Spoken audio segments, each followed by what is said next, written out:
Hey, sorry about that. So, welcome back to the last video, and we're going to be looking at how to mix down your track and master it in Ableton Live LITE using Ozone 8. Alright, let's get started. We'll start with the drums. Now, if you look here in our instrument rack, we have our intro, drop, intro cymbals, and drop cymbals. Inside each of these buses, we have our individual instruments mapped to their individual drum pads. What we'll do is we'll highlight one of the pads, in this case our hi-hat closed FM2. We'll go to our plugin list and we'll take our Ozone 8 equalizer and we'll drag it right on top of it. Then we can go ahead and isolate and mix it down.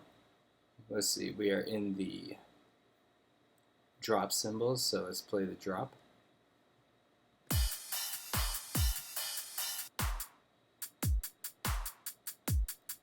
There we go.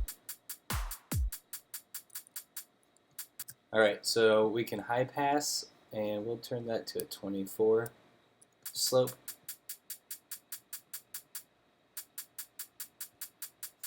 And we'll take band 7, turn that to a low pass, and we'll make that a 48, make it super sharp. Now all we're doing is removing a little bit of unnecessary frequencies that we don't want cluttering up our high end or our low end.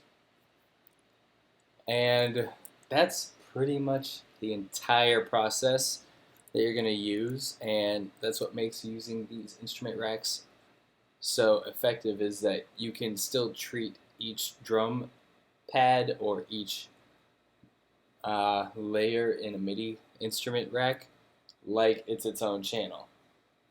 So you can see I have my snare selected in my drop drum rack, and we don't have an EQ layered on it because the EQ is isolated to our drop cymbals, specifically our hi-hat.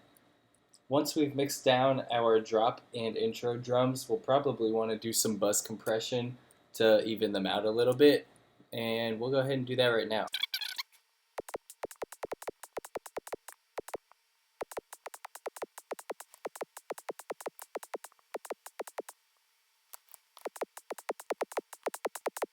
Okay, so now that we've mixed it, we can go ahead and compress our bus by dropping the plugin on top of the bus itself.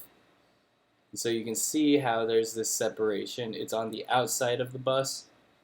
So now I can select either one of them or collapse it entirely, and you'll still see the compressor on the outside of the bus. Let's go ahead and bus compress that. And we would gain stage everything from the bus.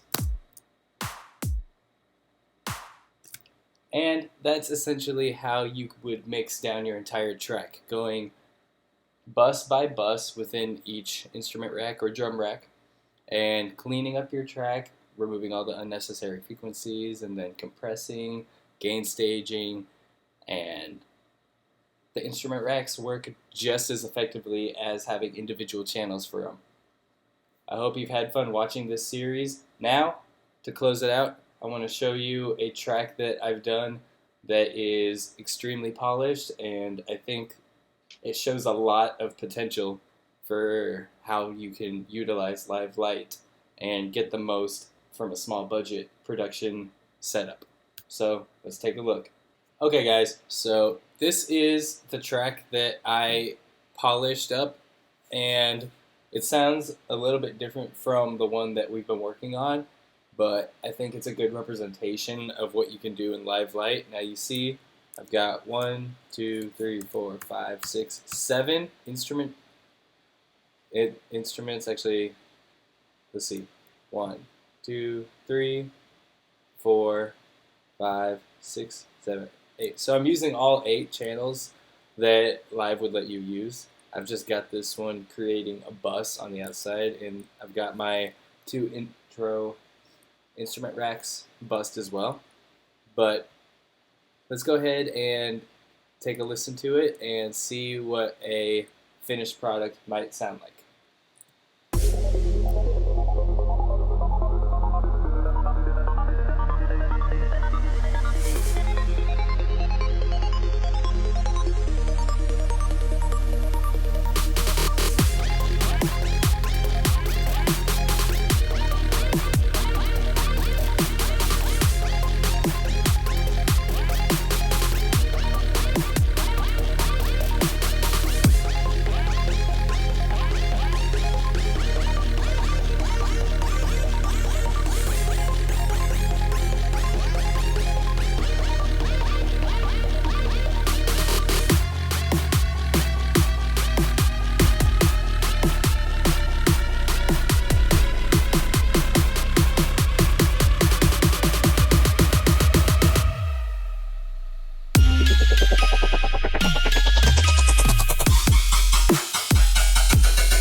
Alright, so this is still a work in progress, but it is much more polished, and I think it shows a lot of potential for the software, and I think it demonstrates that you don't need $1,000 software and plugins on plugins to create great music.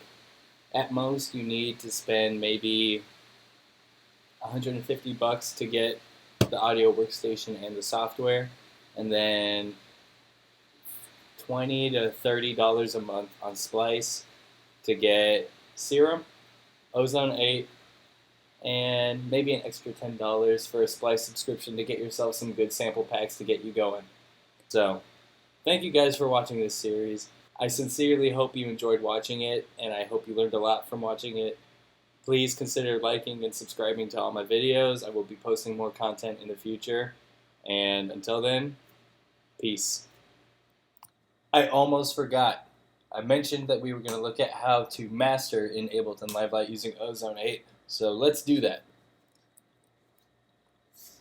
I'm going to delete Ozone 8 real quick. So we have our master channel where all your audio has to pass through. And that's like the final destination. So we'll go to our plugin list and we'll throw Ozone 8 on it. Now, let's turn it off right quick and just listen to the track without Ozone 8 running.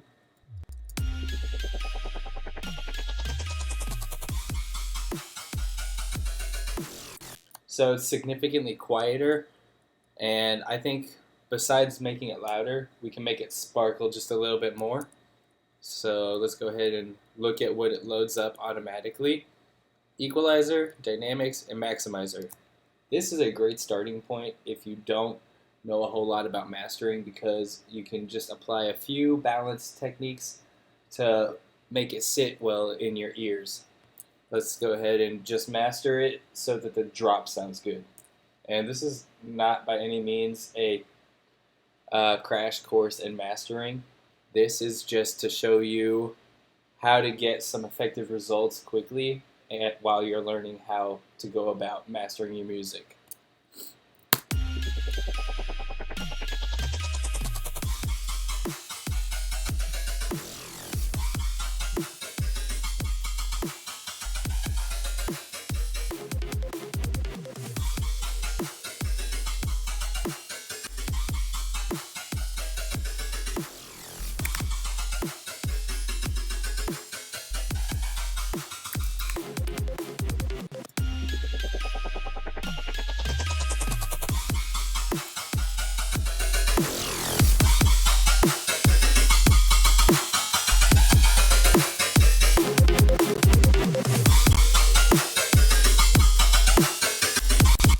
All right, so what we ended up doing is I made it a little bit brighter in the high end, and I did a soft boost around the 200 to, I want to say, 1.5K range, just because I like having my mids be a little more present in the mix. And then with our multi-band compressor, I compressed the lows and the low mids because I wanted to add a little bit more punch to the bottom end of the mix. And then I just did some very soft compression. I don't think I squashed it too much because you can see this top blue line will show you when the actual waveform is being squashed because it'll dip down. Let's take a look.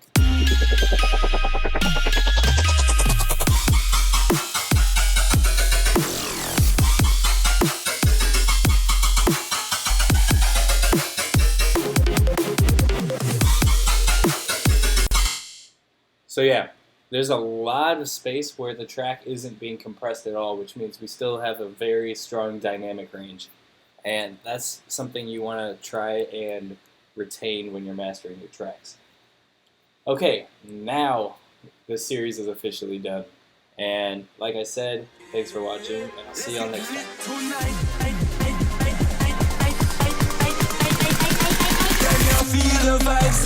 time.